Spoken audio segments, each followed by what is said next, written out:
Hello everyone, Mike Arnold here, co-founder of Pat Trading Partners along with Bob Iacchino. Check in on Monero. So we have these prior key levels, 159.85 and 154.66.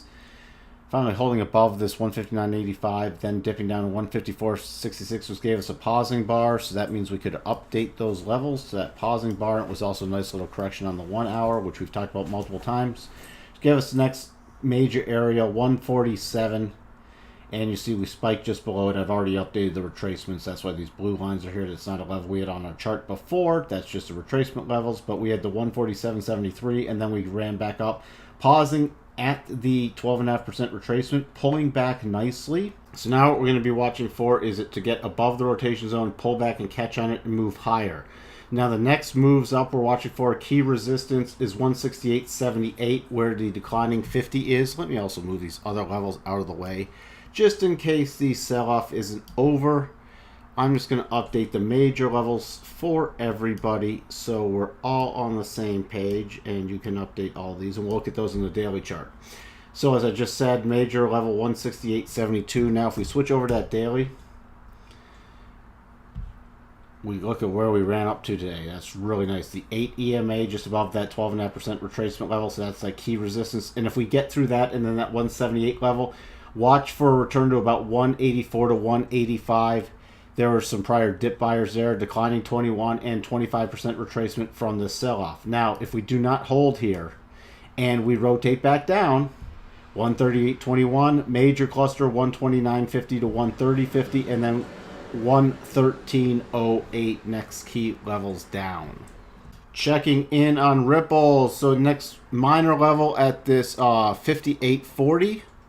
which we saw pause, return to rotation zone, return to rotation zone, return to rotation zone. Then coming back down to our next key level, 54.15 right there. Now rotating off of it. Sorry about this. We had this spike, bad tick low.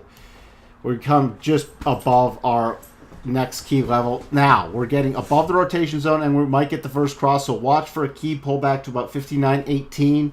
And then a rotation back up. That would be a nice entry. We've drawn the reverse GAN box on here, which gives us our next key levels. So we'd be watching for, if we get above the 50, which is 61.37, we're then watching for a return to 63.76.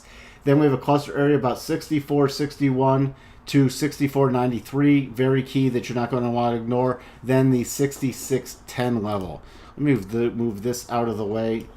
Again, we're ignoring this bad tick spike low. Those are your major levels. We can also come up with the most recent swing and give us our minor levels. So if we do not hold this and go back down and break to new lows, we'd be looking at 53.24, cluster area about 51.81 to 52, and then 49.12. Let's check in on that daily chart. Ever important daily chart. So you see also return right to the 8 and this little resistance level. So that's key. If we can get above there, that's what we'll be watching for, to return to about the 63.78. Then that cluster area we talked about. Then do not ignore the 66.10 level. The declining 21s coming in right there. So that's going to be major resistance. And you also have dip buyers coming in, dip buyers coming in. So that's just key. Price support becoming resistance. So that's a very key level to move up your stops or take partial profits. So what we have for you on Monero and Ripple, and we'll talk to everyone soon. Bye for now.